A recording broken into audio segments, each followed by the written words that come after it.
Hello, all you dreamers, optimists, and junior tomorrownauts. Welcome to the Tomorrowland Times podcast, the unofficial home for fans of Disney's 2015 Tomorrowland movie, its prequel novel Before Tomorrowland, and the alternate reality game that introduced us to its fictional universe all the way back in 2013, The Optimist. I'm Nick. And I'm Hastin.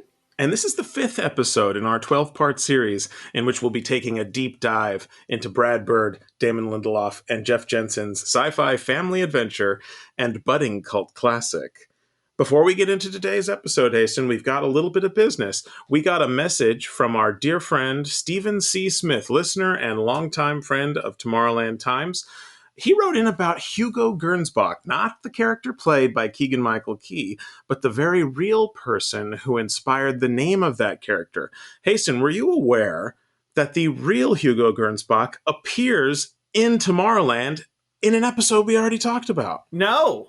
Okay, so Stephen pointed this out. I have never noticed this before. I'm going to go ahead and put a link to this picture in the show notes because it's really interesting. The real person, Hugo Gernsback, invented these TV goggles. There's an iconic portrait of him wearing them, and he has a very particular hairstyle, and his face is fairly recognizable. And it seems like they cast an extra in the science fair competition scene.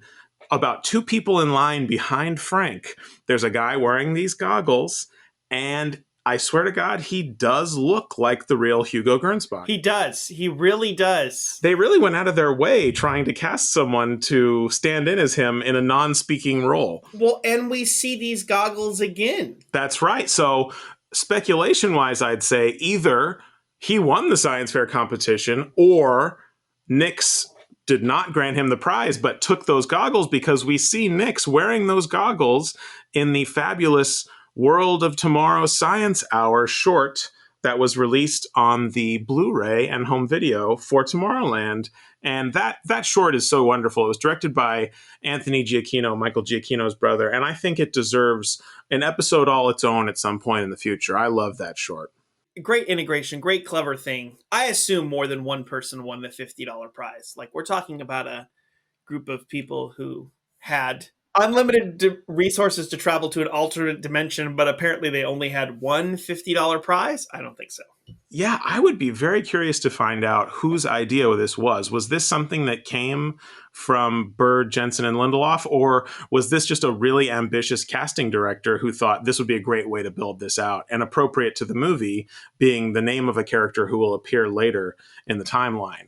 And yeah, so that's a mystery that we can add to our list of ongoing Tomorrowland mysteries, and perhaps we can even get to the bottom of it at some point in the future. So, Stephen, thanks so much for sharing that observation with us. Never would have caught that in a million years, and I think it's a fabulous detail about an already great scene. Just fantastic. Another thing, Hastin, back in the Pinvitation episode, I'm not even sure if this made it into the final cut of our podcast, so we might be discussing the first deleted scene from a podcast that almost only talks about deleted scenes. We were talking about Valencia, the City of Arts and Sciences, that wonderful building where the spectacle capsule lands, and of course, at the end of the Pinvitation sequence, Casey boards the spaceship. Now, we were looking at the Google Map view and some of the on-site pictures people have taken of the real-world building, and that particular walkway that comes out from the main walkway doesn't appear to be there. And we were wondering, did they build that for this, or was that a blue screen thing, or what was the deal with that? And sure enough, looking through the Tomorrowland Times archives, I did find some paparazzi set photos that showed the construction before they showed up to film. They built those walkways, and they used the same handrails to make it look seamless as if it was coming from the main thing, so they could walk out and see over what would eventually be digitally replaced with Tomorrowland. But I thought that was an incredible bit of effort to go to for a location that they specifically chose so that they would have a real place, and that they were augmenting it to what I would consider a pretty extreme degree. I mean, building a whole platform out over the water, that's a lot of effort, absolutely. When we go to visit this particular building, we are not going to be able to recreate any of those moments that take place on that particular platform, but we'll be able to point to it and say, look at that. Or maybe we'll even be able to spot a little seam in the handrail where they replaced it. 10-year anniversary trip? Question mark? I don't know. We've got some pretty big plans for the 10th anniversary. We might not have time to do it that particular year, but more on that in the future. place I saw. It exists. Of course it does. So today, we're going to be covering the section of the movie from runtime 46 minutes and 30 seconds to 54 minutes and 55 seconds. So just under 10 minutes of the movie, and this represents the real beginning of the road trip portion of the movie. Athena is taking Casey somewhere she doesn't know yet, but we know is Pittsfield, New York. So before we dig into the actual scenes, Hastin, let's break down this trip. In the last episode, we talked about how long in real world time does this movie take place. And so in this particular section, this road trip, going from Houston to Pittsfield, New York, what are we dealing with here, Hastin? Let's talk about the vehicles that they're in first, because that's important, because vehicles have a set speed. When they first break into the car after the blow up at the Blast from the Past shop, they're in a 2000 Cadillac DeVille DTS. Some grandmother probably left it parked there. Absolutely. They then toss that aside very quickly in one of my favorite scenes, we'll talk about that in a bit, for a 2014 Chevrolet Silverado regular cab. Now, how fast does that puppy go? It goes about 125 miles an hour is the top speed. Doing the math there, if they could have theoretically, for most of the trip, because, they hop over to that truck pretty soon after they have the Cadillac, how quickly could they get there if they topped that baby out? If they topped it out, just over a half a day, 13 and a half hours. That's a long road trip with no restroom breaks. Now, obviously, Athena doesn't need to stop to use the restroom, apparently doesn't need to charge. Still question about that. She's totally fine for that entire time. But Casey, of course, has to make a phone call. Yeah, we see the nightfall occur. So there is also a sense that they're on the run. They're being chased. They know this. They're not going to be doing anything too risky. I don't think they're really going to be pushing the speed limit. So if we're talking safe driving, let's say observing the speed limits, what are we talking here? So Google Maps estimates it at about 25 hours. And that to me seems pretty realistic given the time frame of they've got to swap off. Somebody's got to go to sleep. Casey's got to pee, obviously, at a rest stop or a convenience station. Off screen, Maybe the same place she takes the phone call. Hey, they cut away from that pretty quick. Who knows? She might have grabbed a soda, some food. She's got to refuel herself. We can't know what's going on in the middle of nowhere. And then, so about 25 hours. So we're up to about probably 2.5 to 3 days for this film already. At the very least. And, there's moments where it could go even longer. So that estimate of about a week seems to hold up. And this particular shifting of day to night seems to be accurate to what the real world drive would entail. So good on the filmmakers on that. Feel free to send us your audio notes if you actually have taken this drive. What just happened? 2 AA units targeted you for extermination. I saved your life.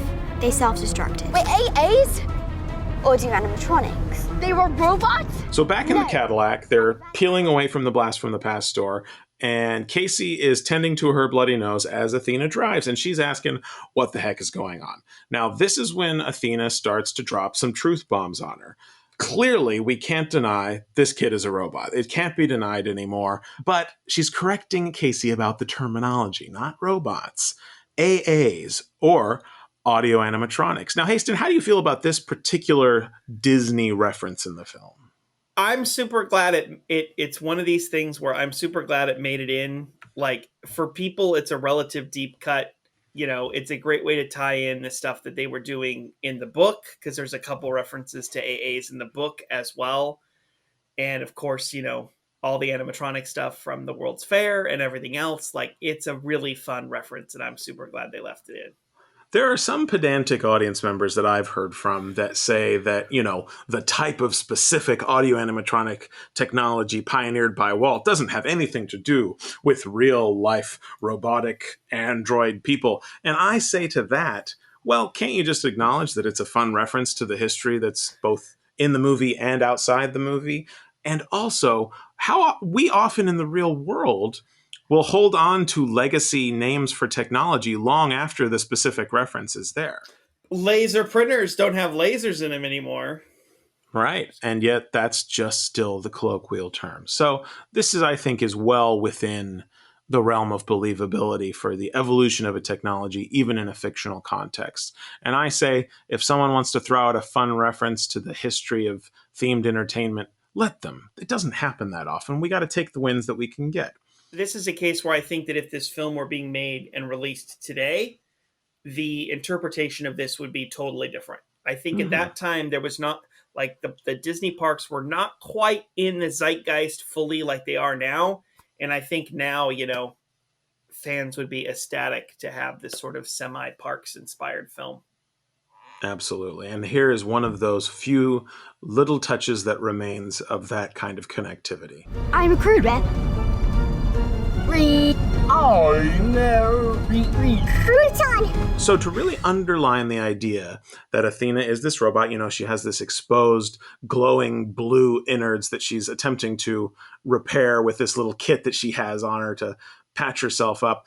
And she starts to have voice modulation. She starts speaking another language. She's pitched up and down. There's all these different interesting layers of audio effects going on. And a particularly funny one that I enjoyed that I assumed was simply something done in the edit, but was interesting to find was done on the page, spelt just like it sounds, was when she calls herself a recruiter, but then gets interrupted, recruiton. And they spell out the word crouton like one might put on a salad. So I appreciated the phonetic inclusion of that audio gag. And, it just goes to show you can put these things on the page. Sometimes in screenwriting, people tell you not to either direct from the page, not to edit from the page. But if you've got an idea for a particular gag, you see here, you can just put it down. If it doesn't work, it doesn't work. But if it does, it might make it all the way through like this one did.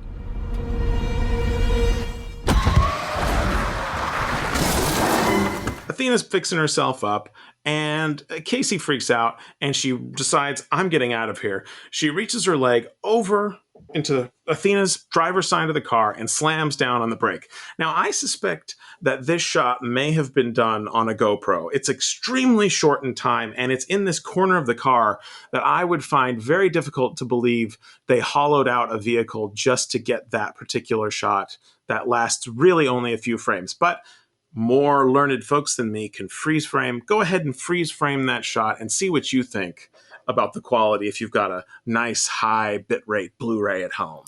Good to note too, like this would be the first, this is only like a couple generations into GoPro. And so potentially using them in a film was kind of unheard of at the time, because they had not taken off like the later revisions, like very, very early in the GoPro life, if they ended up using a GoPro. They were very prominently used on certain television shows. I remember quite a to-do being made about them being used on The Office back in the day. And we do know that when Claudia Miranda and Brad Bird and Disney went out to decide which camera they were going to shoot the movie on, they did this huge test in LA where they bolted like 7 different cameras to a rig and tried to get the same shot from all of these different formats to decide, hey, visually, but between film, digital, all of our options, what's going to be the best working process and picture for this movie. And the article in the Cine Alta magazine that we've linked to previously, and I'll link to in this week's show notes as well, disclosed that they threw a GoPro on that rig as well. So in order to compare digital formats, they had that on there. And perhaps in that projection of those tests, they realized little throwaway gags like this or completely destructive stunt moments that are going to be pretty short in terms of runtime, you can easily do on a GoPro. So that's my theory. I don't have any real confirmation of it other than just the extreme tightness of the angle underneath the car. Anything's possible, but that's going to be my theory. We'll have to find a 2000 Cadillac DeVille DTS and buy a 2013 GoPro HD and see if it matches up. And you know where we would have to go to replicate it, Hastin? Well, right now we're pulling into the location station. The hover rail will be arriving in 1 minute. The moment where Casey slams on the brake and the Cadillac veers off to the side of the road and she runs out in an attempt to escape this creepy kid robot, that was filmed at Hornby Drive between 104 and 112 in Delta, British Columbia. Another fine Canadian thoroughfare to film this Tomorrowland moment. Where are you going? Stop! I'm trying to help you! Now, when Athena gets out of the car and follows Casey across the street, one of the more shocking and hilariously unexpected gags in the film finds her being slammed into by a passing truck, which Casey will commandeer while the driver tends to the kid that he thinks he just killed. I kind of feel sorry for this guy. He doesn't know, like Casey knows, that this is a robot, and this guy just looks panicked. His life is over. This is going to ruin him forever. Then some teenager runs back and steals his truck. There's quite a bit of Grand Theft Auto in this movie. This movie rated PG. And, I did hear from a lot of people, both in reviews and in person, that the violence for a PG film, we're not used to that anymore. Before PG-13 existed, because of Temple of Doom throwing everyone into a tizzy, PG movies meant parental guidance. You would have a little bit of suggested violence and maybe slightly more intense moments. But now it's almost unheard of for any live action film to be rated PG whatsoever. And so I think that there was this expectation that Tomorrowland was going to have a squeaky clean, no threats, even if it's a cartoon violence to a robot character. And this is one of those weird, jarring images that, is a pretty big conceptual risk with having a child as a robot be a main character in the movie. And, obviously, I think that's part of what makes this movie so interesting and kind of so groundbreaking, right? We see a lot of same of the criticisms towards the end of the film with Athena's relationship, but we kind of get the first taste of like, oh, she's a kid and she's a robot, and you can do a lot with that in this scene. It's such a bold base concept that really does affect so much of the movie. And it's the type of rough edge that you can imagine being filed off in the executive process. And it is one of the more admirable things about the movie, and makes it even more confounding that they weren't willing to capitalize on that really unique original concept in the marketing by holding Athena back. They thought that this was their magic bullet.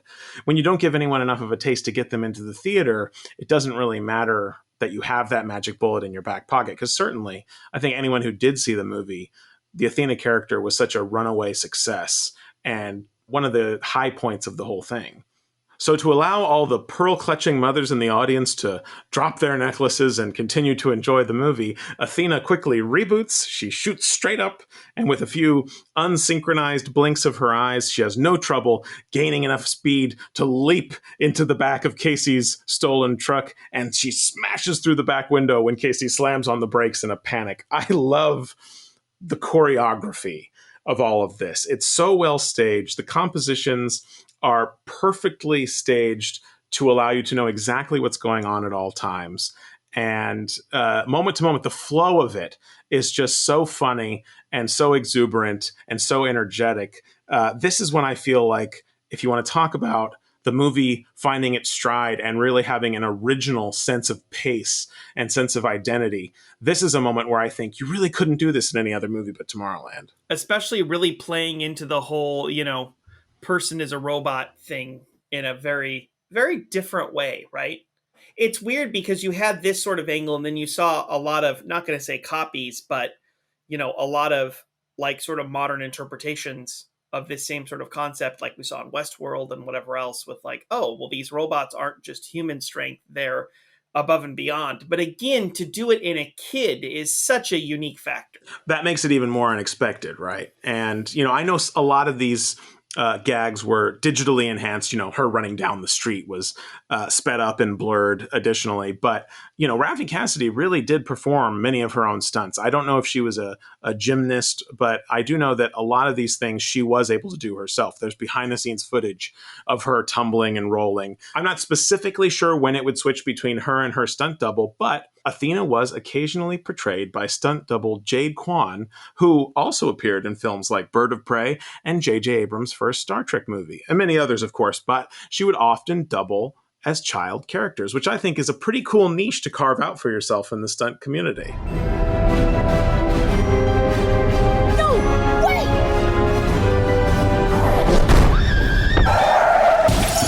So Casey goes into hysterics when Athena breaks off the door handle and traps her inside. There is no escaping from Athena. I love when Athena pulls the ignition out of the car and you get the sparks and everything else with this like extreme razor precision in the shot. It's so great. Right, and it's cut so quickly and it's so precise, and I just love it because you're being hit a mile a minute with all these things, and it just starts to build up. It's really funny, particularly when they start yelling at each other. They're just having this yelling match, and in the heat of that, Athena lets spill that Casey got her very last pin, and she was not about to waste it. So this starts to intrigue Casey, and she starts to, in turn, calm down. It's sinking in. That place that she saw, it actually exists. Athena clarifies, but with another tease. But if you don't come with me, it won't for much longer. Why not? Because they built something they shouldn't have.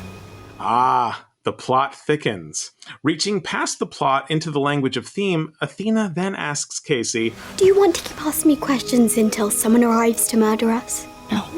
Then which way do you want to go? Backwards or forwards? In this moment, Casey is like a junkie. She'll go along with anything to get another taste of that future. It's certainly a relatable moment because she's been shown something so exciting and the battery run out just at the most tantalizing moment. And now she's on this wild goose chase across the country with this absurd cast of characters. She's been attacked by 2 adult robots. She's being chased by a child. But she still wants to get to the bottom of this and see that place again. If it's actually real, which it's starting to seem like enough people around her believe that it is, she's going to do whatever it takes to get there. And reflecting on our personal experiences, this is a lot of what 2014 felt like, right? Mm-hmm. We flew across country to go to New York Comic Con. We were the first in line for the panel. You know, there was a real, like, we just wanted that taste. And yet again in this film, you know, to make it this personal experience and the idea of living the movie, this is exactly another moment when it's like, oh, we lived this. Right. If Casey Newton was a real person, the two of us could certainly relate to her on the level of Tomorrowland groupies. It's a limited club, but with esteemed membership. Yes. So this scene ends with Casey demanding that she's going to drive if we're going to keep going here. But in the screenplay, before this moment, she asks Athena, what's it called? Meaning, what's the city called? And Athena replies, Tomorrowland. This is another one of several verbal mentions of the name of the place that were ultimately deleted, leaving it unsaid until the final act in the finished film, which is so interesting considering there were numerous TV spots where one of the editing gags for the commercial was to cut different characters saying the word Tomorrowland up against each other. And in the movie, Frank is the only one who gets to say it. Tomorrowland. Tomorrowland. Tomorrowland. Tomorrowland. Tomorrowland. Back at Blast from the Past, just as a fire truck leaves the smoldering corpse of the store as cops pick through the debris, we meet the Dave Clarks. Now, Hastin, do you know who these Dave Clarks are named after? I do not. Who are they named after? They're named after a band from England called the Dave Clark Five, often shortened to the DC-5. They formed in Tottenham in 1958, so this would have been right around the time everything was going down before the World's Fair, and who knows when Nix began to create these robust guard droids, but at the very least we know this British man listened to this British band and decided all my robots need to have the same name, and that name's going to be Dave Clark. I will say, though, spoiler alert, there are more than 5 Dave Clarks in the movie.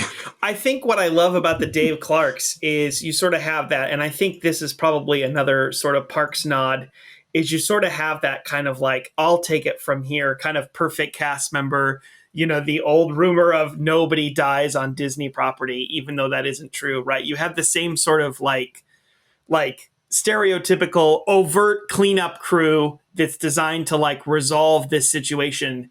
And I thought that was kind of a fun nod to, you know, the sort of public's perception of that angle in the themed entertainment world. And just in terms of visual performative storytelling, every time I saw it with an audience, the moment this guy steps out of the van and those teeth show up and he's got that expression on his face, that sort of fake glistening smile, everybody knew who this guy was. There was no question about what the movie was going for, and I think it was a great tonal choice and a bit of incisive commentary on the Disney company itself, because you do get this sense that it's the happiest place on earth, and everyone's always going to be smiling and laughing and positive. And there is something mechanical. There is something unnerving about that sort of unnatural, glistening, shining, toothy smile. Afternoon, sir. Dave Clark, Secret Service. Looks like you got yourself a doozy here. Secret Service? Hey, where are they going? They're securing the premises. Thanks so much for your help, but we're going to take it from here. Now, with their costumes here, we see them in these nice suits, but underneath the suit jacket, we see him in this gray mock turtleneck. And this is the same mock turtleneck that will be seen underneath their later, more iconic overall costumes. And this brings us into our recurring segment, the Museum Minute. History, art, we're salvaging it. Rather it was lost forever. This is going to be less than a Museum Minute, Hastin, because here's what I have to say. We have a couple of those turtlenecks. Which is fantastic. End of story. There's a zipper up the back to allow them to be able to, of course, put on the makeup. You'll often have hidden zippers in film costumes that allows them to more easily take them off without pulling them over people's heads and ruining the makeup and hair. Fire chief says we're clear to go in and poke around. Hopefully they were out for lunch and nobody was in there when she went boom. So this lead Dave Clark member, played by Matthew McCall, approaches an officer, which we can determine is named Captain Dale Page, because his name badge says Page, I think. And one of his fellow officers says, "Hey Dale, look what I got." So we got a full name here for a side character. We're going to celebrate that. When we can call anybody anything other than Beefy Cop, we're going to call them by their name. This is Captain Dale Page. And there's a great gag here that I think a lot of people don't pick up on, is there's a bomb squad dog. Right, of course. And the bomb squad dog is yelping at Dave Clark, which makes sense because all of the AAs have the bomb trigger inside of them. And I thought that was a really fun, really minor detail that a lot of people missed out on.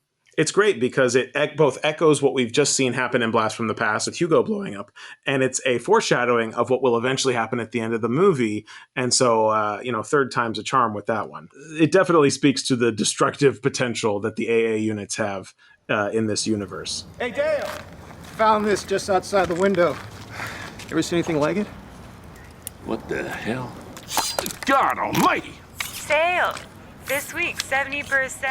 At this point, an officer produces Ursula's grotesque AA skull with only the tongue and eyeballs remaining. It begins to loop clips of her dialogue, but the one that catches Dave Clark's attention and indicates that these cops have heard too much is... Was it a girl?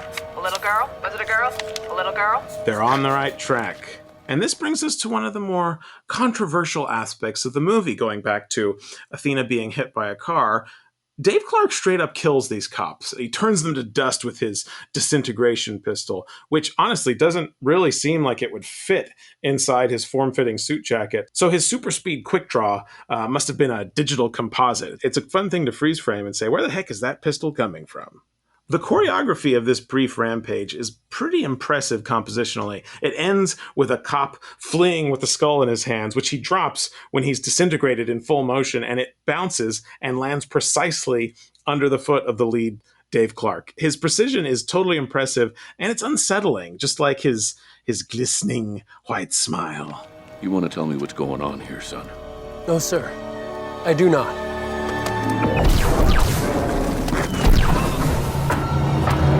Was it a girl? A little girl? Was it a girl? Contact Governor Nix. Tell him we found the girl. The throw from this scene to the next is when he says, "Contact Governor Nix.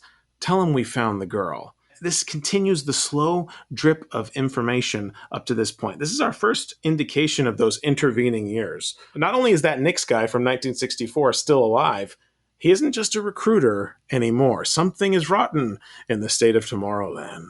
We jump from Blast from the Past. We're back into the truck. We're trucking our way up to New York. It's nighttime. Athena is repairing herself while giving directions to Casey.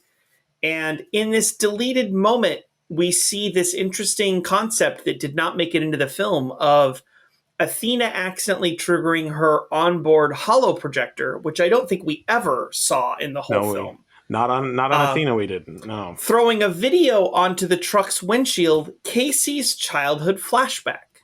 And the scene went a little something like this. Casey says, "What was that?" And Athena says, "A malfunction, all fixed now." "That was me when I was like 3. How was that in your head?" "I got it off YouTube." "YouTube? YouTube? Don't be angry at me because your parents violated your privacy." I love that little incisive bit of modern technology privacy satire that they attempted to lace in there. But, I think this was definitely the section of the movie where they were experimenting with exposition and how much detail and backstory they actually needed to make you understand. And in one of the interviews that Lindelof did before the movie came out, he talked about one of those early friends and family screenings before they had done any of the reshoots and the movie was still pretty much just an assembly.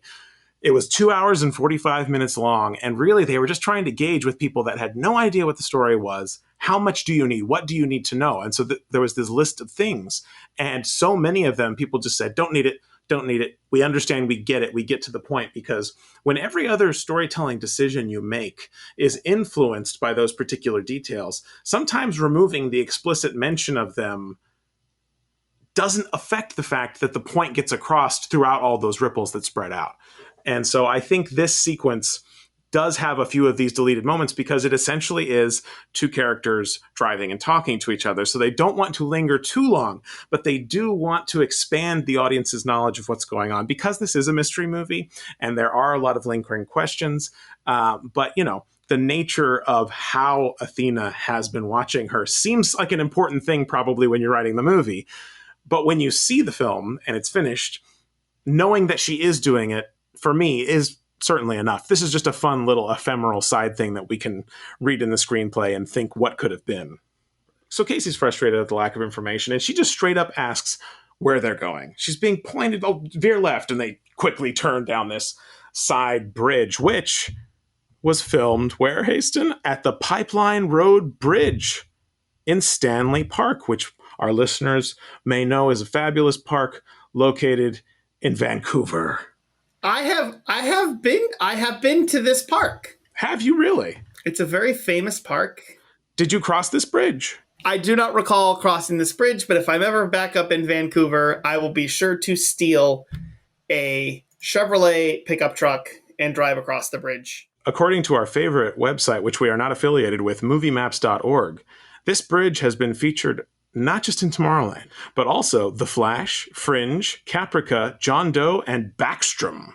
So this is a pretty popular bridge. Villa!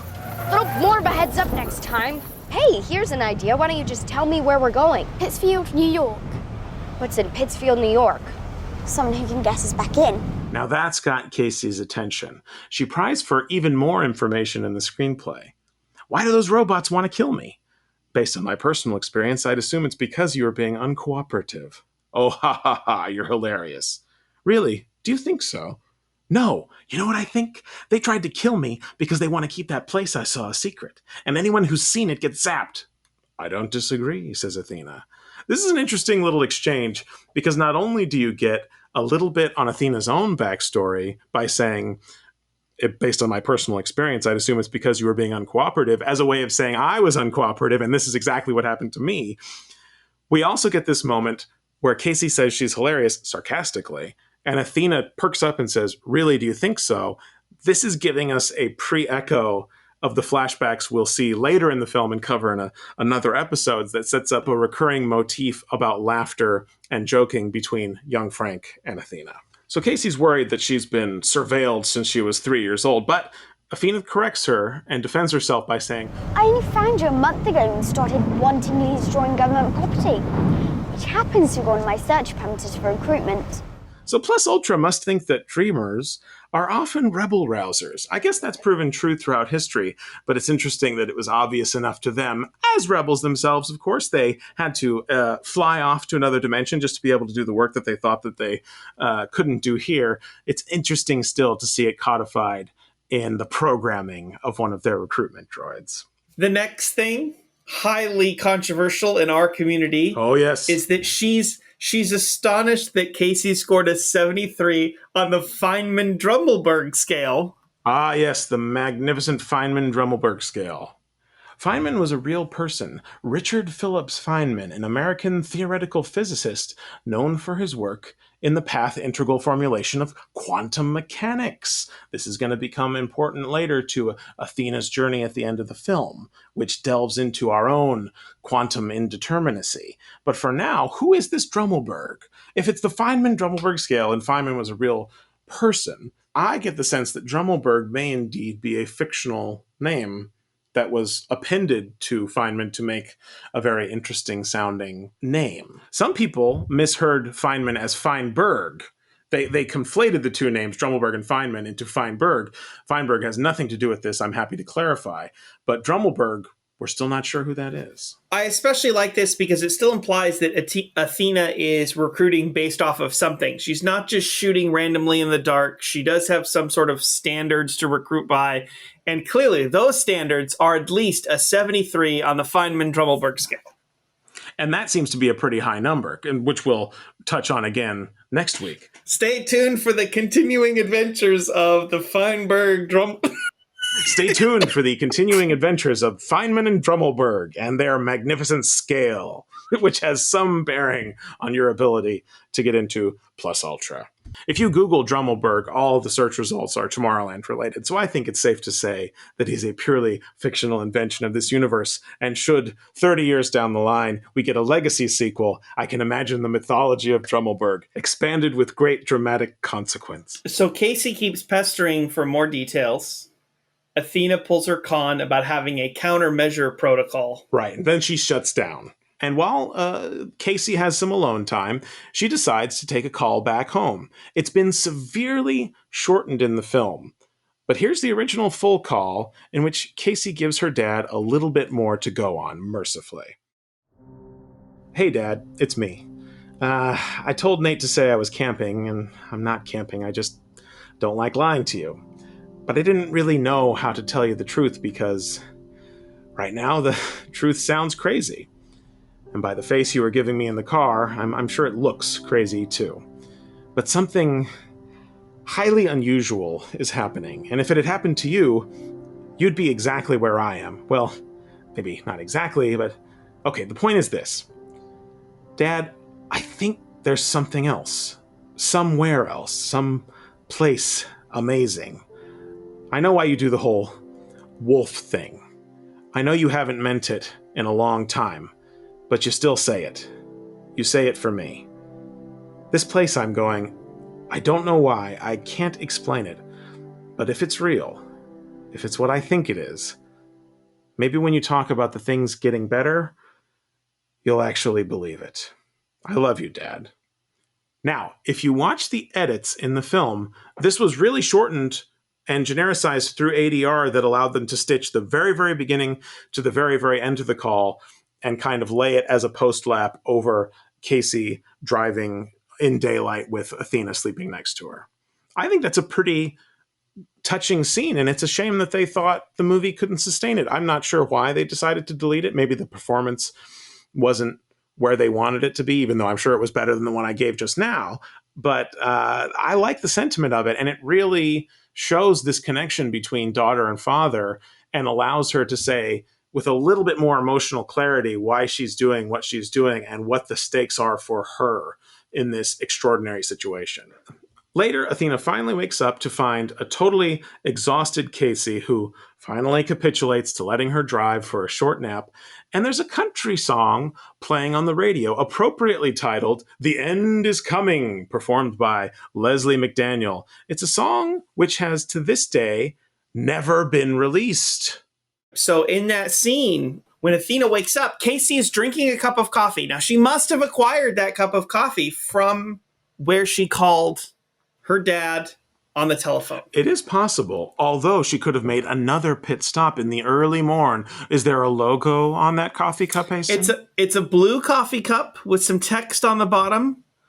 I'm going to have to wait for the 4K release to figure out what the text says. God willing, we'll be having that in our hands soon, but let's just say I'm not holding my breath. But if it's blue, that means we know it's not Starbucks, and probably not Dunkin' Donuts, by process of elimination. It's like an AM PM or maybe a Chevron Extra Mile. I know they use blue. Now, originally, The radio in the truck was scripted to have had this preacher speaking about the end of days, fire and brimstone. Now, this scene was also shortened with a few fun details omitted. Casey says, "I thought I broke you or something. What if a cop pulled me over and I had to prove that you're not dead because you're not technically alive?" Which then begs the question, what are you doing driving around Texas? Or should I say Arkansas, because we crossed the border like 4 hours ago with a robot from the future? Not the future. I was built in 1957. There weren't robots in 1957. Sure there were. I should drive.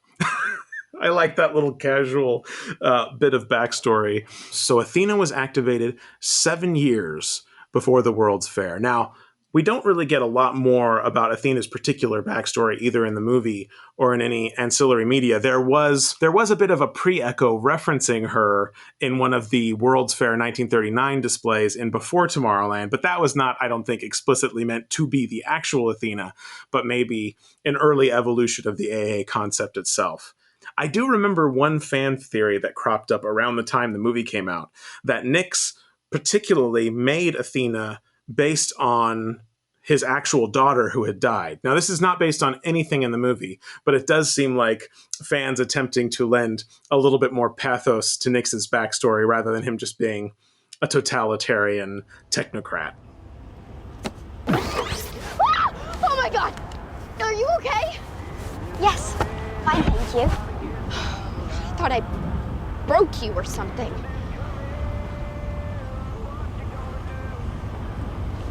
I should drive. Casey, I know you have no reason to trust me, but I've been looking for someone like you for a very long time. Now, please, pull over. Now, based on the way the scene is edited, it's quite possible that these dialogue bits were filmed, and who knows, they could surface someday. There's just a cleverly inserted little ADR line to help them jump from the beginning to the end, just like on Casey's phone call. There's also a few lost lines at the start of the next scene, when Casey is finally in the passenger's seat, that refer to that preacher who is going to be on the radio. And it speaks also to Athena's estimation of Casey. Athena says, "Lovely choice, quite cheerful. It's the only station. I beefed up the selectivity of the superhet, but it's tweaky, and I didn't want to use the ratchet tool you had stuck in your neck. I'm impressed. I know how things work. And the end of days is all we got." That's one of those moments where there are probably good, subtle ways to perform that piece of dialogue, but it also might be a little bit too much stating your intention out loud, and it's something that you get from the movie just based on the context of what's going on. And so having a character say, "The end of days is all we got," it's just about as literal as having a deleted line from Casey's father we talked about a few episodes ago say, "Sometimes that's the only wolf that's hungry." Of all the people you could give one of those pens to, why me? Because you're special. Yeah. I'm special. You are.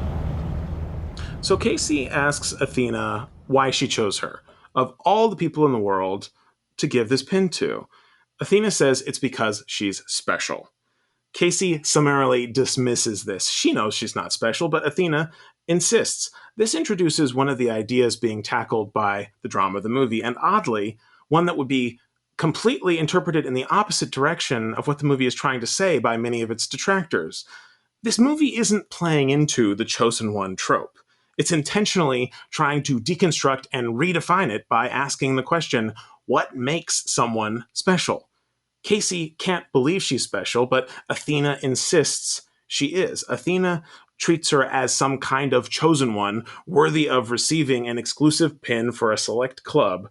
But as the story plays out beyond the sequence of the film that we're covering in this episode, we come to realize that it's simply not the case. If Casey is special, what has made her so? And here's a hint. It's not the fact that she was destined to be. Quite the contrary. It's a complex, existential question that we will tackle next week when we reach my personal favorite, number one with a bullet, favorite scene in the film. I've had other favorites. I will often say this is one of my favorites, but there is one scene in this movie that stands out above all the rest for me, and we're going to be getting to it next week. So this guy we're gonna go see, What's his name? His name is Frank. Frank Walker. He's special too. So Casey starts to drift off to sleep as Athena drives, because she's been driving clearly from Texas to Arkansas by this point in time.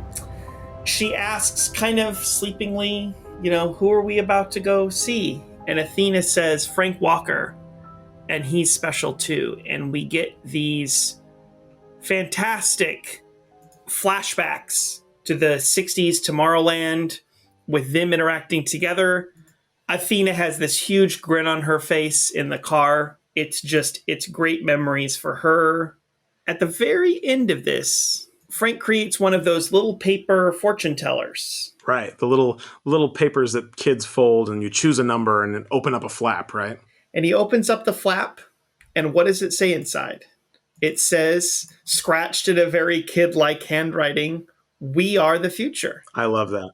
You have the beautiful Tomorrowland Plus Ultra theme playing underneath this whole segment. It's perfect. I think it's a great payoff for this idea that was set up in the first sequence of the film when Athena declares, I am the future. Whereas inside this paper fortune teller, Frank has written, we are the future. I think this reflects the film's thematic emphasis on community over individualism, just as in the folly of the jetpack throughout as this symbol of a singular escapist fantasy device. Salvation for these characters can only be achieved together. This is a common trope in Disney futurism. We saw this with Horizons at Epcot Center. In GE's phrase, GE's sort of mythos was, if we can dream it, we can do it, right? And then in this sort of twisted way in our society, it got twisted into this idea of being a Walt Disney quote and being, if you can dream it, you can do it. It made it about the individual instead of about the community as a whole. And I feel like this particular scene in Tomorrowland is doing the exact opposite of that, right? She's saying, I am the future. Frank says, no, we are the future. And to me, that just echoes so much with this whole, if we can dream it, we can do it.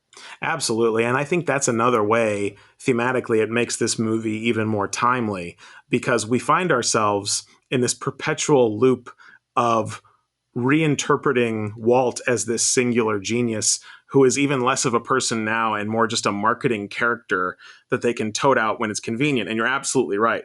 The transition of that quote from how it was originally used in Horizons as this community-based group thing that we can do together into this tchotchke on a Hallmark shelf that Walt never actually said, but has been attributed to him, saying, you individualist American pioneer, you can do it, just like I did it, Walt.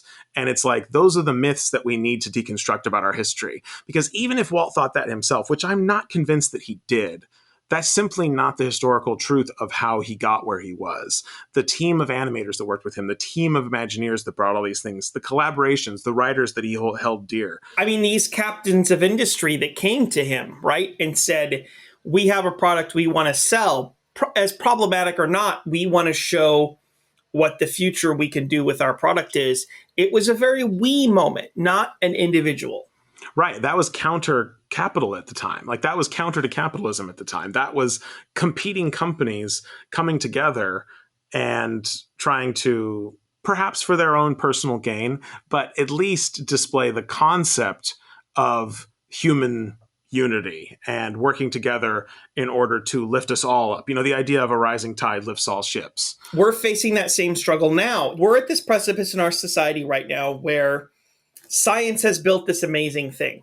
3 of these amazing things that are approved as of March 29th, 2021. We have this collective goal as a society. And yet time and time again, like the Knicks monitor broadcasting, we see this, it's doom and gloom. You have to have this specific reason for you to want to take it, right? We don't have this collective shared, even though that's literally what we have to get to as a society. We have to get to this herd immunity. Yet we are pigeonholed into this specific, how do we justify this for the individual? How do we make sure that the individual takes it? And again, it's a side effect of taking these collective shared goals and this collective shared futurism that we have, and instead trying to linchpin it on the individual experience and the individual decision. It's a difficult thing that we struggle with when dealing with, futurism, whether it be 100 years from now, 10 years from now, 5 months from now. That's another thing that makes it so frustrating to see, both in the immediate aftermath of this movie coming out and in the lingering legacy of the conversations other people have around it, this idea that the movie is saying the opposite of what it's actually saying, and that this is a movie that's taking down that idea of individualism. It's a movie that's taking down the idea of the one great man theory of history. It's trying to tear those things down and replace it with these open community values embodied in the collaboration of these individual characters that would be totally lost without each other. And they each really do need each other to move forward. And this villain, who's this isolationist, single-minded, kick everybody else out, build the wall, close up the walls, close out Tomorrowland, kill the bridgeway. He calls us savages, literally, in the film. And yet you have this lingering idea that Tomorrowland is this objectivist text about individualism and some people being better than others. And that is just not what the text of this movie is saying in any way that you can interpret in good faith. And I think you sort of see this. Tomorrowland goes from being this, in Before Tomorrowland, the novel, it goes from being this place where you have all these great thinkers coming together with great ideas to change our world and to change the alternate universe. And then over time, it just becomes about the individual man, the individual person, and the idea of everybody else failed, society failed, we can't do it together, only I can keep the lights on at this place, only I can keep the monitor running, like only I can keep it forward. And this idea of this eventual failure that's going to happen a lot. And I feel like that, we're at the precipice, we're at the end of this. And yet I still feel like sometimes there's that monitor broadcasting, you're just one more wave from total destruction. And it's like, no. We have these amazing tools to resolve this and solve this, as long as we all do it together and together the best that we can. Absolutely. And it really is a community effort. And you really I feel like I'm living in a science fiction movie sometimes when you dig into the technical information about how two of those vaccines are working, the Moderna and the Pfizer, and just the way that it's sending information to your body. It reads straight science fiction. It really is the most unbelievable concept to think in this short span of time, it's been actively distributed to the point where it's coursing through both of our veins right now. I mean, that's unfathomable to me. It's completely unthinkable before, because we all had this idea of what a vaccine was. But the idea of the mRNA. Like, this is some straight up Tomorrowland stuff in our society right now. And yet we're faced with this same challenge of, we gave you this great power and this great science, and these people came together. And it's like, our excuse that we're trying to give each other to take it is like, don't you want to go back and eat out at Chili's again?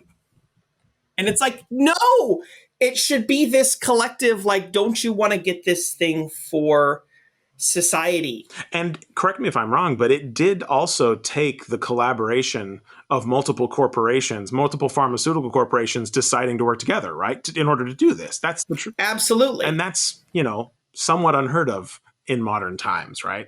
It's this cynicism that I think flows through people of, oh, well, they only did it for the money, or they only did it. And it's very much that we're captain of the Titanic. We know the iceberg's coming and we're steering right into it because, we want to fail. And sometimes I feel like society is frustratingly at that point when we're at the brink of something awesome. Right. In the abstract, it can feel a little bit maudlin to complain about how hard it is to be an optimist in modern society when you're just pushing against the general idea of cynicism and sarcasm. But this is a real concrete example of where it's like, no, optimism is hard because of how the culture has decided to react to this. This is the demonstrable moment where it says it takes some cultural effort to be publicly optimistic about our solutions right now. It's a struggle that I've always related to in the abstract, but now to have it kind of flowing through every day where, sometimes that monitor signal gets in real deep with me. But then there are other times when I step back and I think about it and it's like, no, point over here. Yes, we are inundated with a sensory overload of information every day of our lives. But if we can curate and remember to hold on to those moments when, no, we really did come together. Those are victories. Those are human victories. Those are victories we can all share. We need more stories that celebrate stuff like that. And that's why we're going to continue to celebrate Tomorrowland as long as it continues to remain relevant both to the culture and to our lives. So thank you all for joining us. If you have any questions or comments, feel free to drop us a line on Twitter at The Tomorrow Time, or send us an email at press@tomorrowlandtimes.com. That's PRESS @tomorrowlandtimes.com. If you'd like to record us an audio message, we'd love to hear any memories that you might have the first time you saw Tomorrowland. Maybe even what we talked about, stuff that you feel like Tomorrowland connects to your personal life right now. Send it to us, and we'll probably play it on a future episode. We want to thank everyone for continuing to take this walk through Tomorrowland with us. Join us next time as we witness the flicker. We'll be joining you, as always, from Tomorrowland Times, which we will keep alive as long as humanly possible to ensure that there's always a place where dreamers can stick together.